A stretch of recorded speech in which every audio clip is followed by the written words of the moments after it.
Jennifer Mills is the Director and Head of Practice at employment, health and safety and immigration law firm Jennifer Mills and Associates here in Auckland.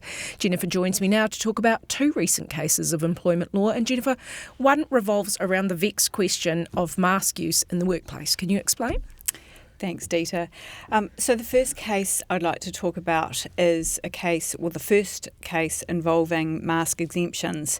And the Employment Relations Authority has given us an indication of what is reasonable for an employer when conducting a health and safety risk assessment. So in the case CAE and Hexion, and I'll explain the applicant's name in a minute, the authority was looking at the issues applying interim injunction principles. The matter hasn't yet been heard substantively, right, but the authority did indicate that in this case, a reasonable alternative was for the employee to wear a face shield and have daily RAT testing rather than be required to wear a mask. So if that is the finding when the case goes to a substantive hearing, that would be the first strong indication that employers ought to seriously consider whether or not they ought to terminate employees when they're refusing to wear masks for various reasons. Mm. So let's look at this case. Yes. So it's a Christchurch case. The employer is Hexion. They're based in Hornby in Christchurch, and the applicant's name was prohibited from disclosure on the basis that mask wearing is a fraught issue. It's only being heard at interim level, and it might impact his reputation and future employment opportunities. So that's an indication of how emotive these issues are in relation to wearing masks. So this employee worked in a high-risk hazard facility, and he normally wore what was called a ventilator. So it's a mask with ventilation through it because he was dealing with hazardous substances. But he claimed that he couldn't wear a mask, an ordinary mask, because it was giving him anxiety and panic attacks. Right. I think that coloured the employer's decision-making because he was otherwise okay to use a ventilator in the ordinary course of his business. Yes. And employment. Anyway, so he said, I can't wear a mask, and he refused to wear a mask shield initially.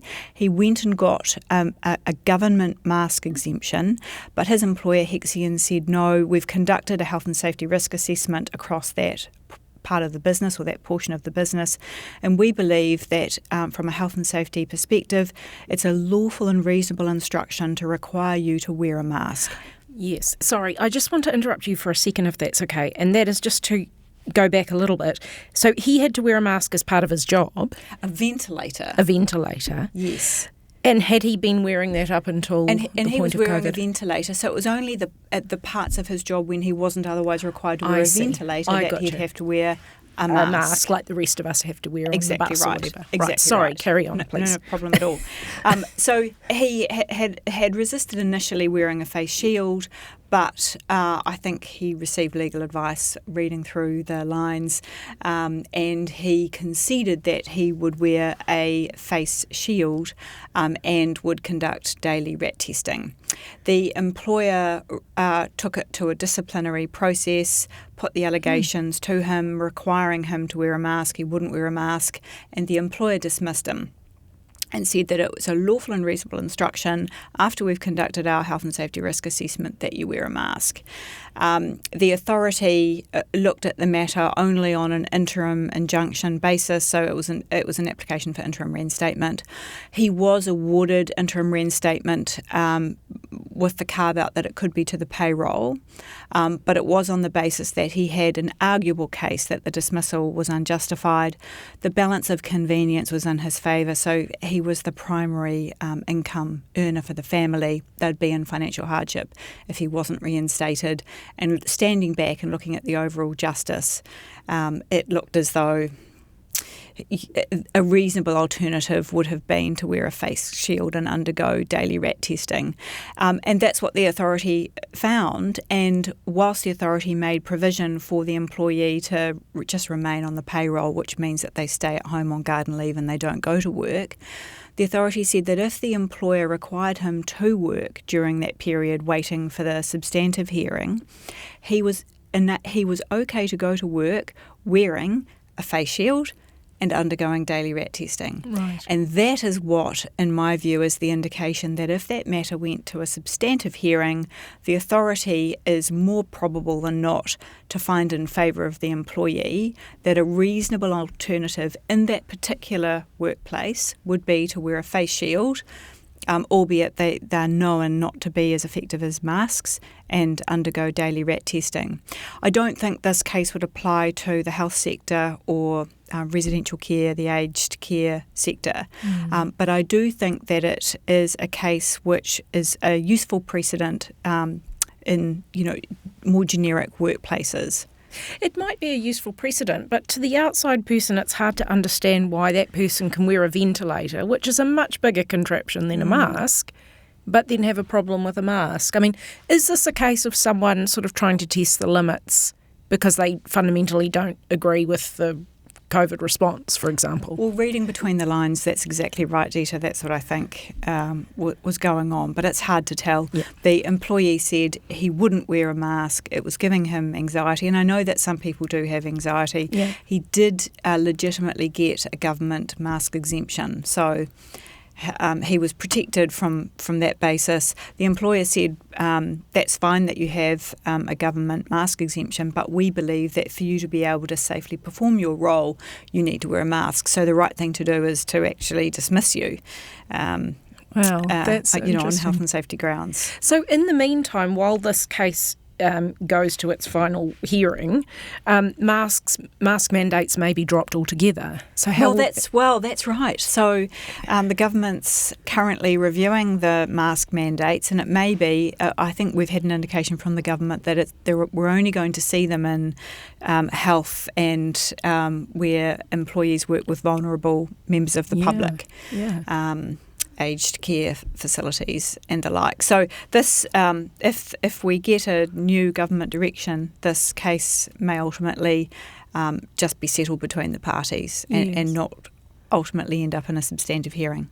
And ultimately, could a takeaway of it be that unless you have a really good case, you actually can't force people to wear a mask? The takeaway would be if employers haven't dismissed employees, I think this was an indication that if there are reasonable alternatives to mask wearing, I think a prudent employer ought not in this environment. Of course, carving out health, I think we need to look at the health sector differently. Yes. Okay, well, that's very interesting. Now, another one that sort of promises to warm the cockles of the heart, but doesn't really.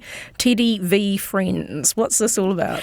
The Teddy and Friends Limited case. So it was meant to be, a serotonin injection with warm fluffies, but it's not at all. It's a case involving It's Pets and Pats, and they've recently been in the media because Ms. Beer, the manager of Pets and Pats, has apparently been operating outside the licensing requirements. So they're in trouble with the Environment Court at the moment. They've also had their difficulties in the Employment Court. This was a case where Mr. Page, the employee, was a supervisor, and the issue was whether or not he'd raised his grievance within time, so within the 90-day time frame. And these cases usually relate to whether or not there are exceptional circumstances for the grievance being clearly raised out of time. But this is not one of those cases. So this is a case where the employer claimed that there wasn't a sufficient personal grievance, looking at the correspondence. So what had happened was there looked like there was an altercation between Mr. Page and Ms. Beer, who's ironically, surname is Beer. That wasn't lost on me. He was sent a letter on the 7th of August, and I need to use the dates because there is a chronology, referring to violent and alleged threatening behaviour towards Ms. Beer on his part, and he was being called to a disciplinary meeting. It was potentially serious misconduct warranting summary dismissal. prior to that, so the sequence of events doesn't make sense to me, but prior to that, on the 2nd of August, he'd emailed suggesting an exit plan, and the company regarded his suggestion of an exit plan being that he was terminating his employment and that he believed the employment was untenable. Moved back then to the 7th, where he's receiving allegations of serious misconduct. He replies the next day to inadvertently sends it to Miss Beer directly and denies misconduct or wrongdoing and violent behaviour. He then follows that the next day with an email to the company's lawyer repeating the same things. I've denied violent behaviour. I feel unsafe myself, he says, and he said he wanted an exit plan not to work with Ms. Beer, so he's changing the nature of the exit plan from what I can tell on the facts. He filed a statement of problem in the authority in November, so a few months later, and the company alleged that the communications between the parties didn't or weren't sufficiently clear with sufficient detail for his claim to constitute a personal grievance being raised within time, in essence. It went all the way to the employment court, so the employer brought what's called a de novo challenge, which is a fresh appeal to the employment court, and had the case reheard, and the employment court had to look at how a personal grievance is raised. And Judge Corkle, the judge of the day, confirmed that an employee can raise a personal grievance orally and can raise one in writing. There's no specific formula. And I think many employers think that a PG needs to be raised in writing. That's not so. So all that needs to be included for a PG to be raised is to have sufficient detail around the nature of the concern such that the employer understands what the concern is to be able to respond, essentially. Right. And the court in this case said there was clearly an exchange between the parties.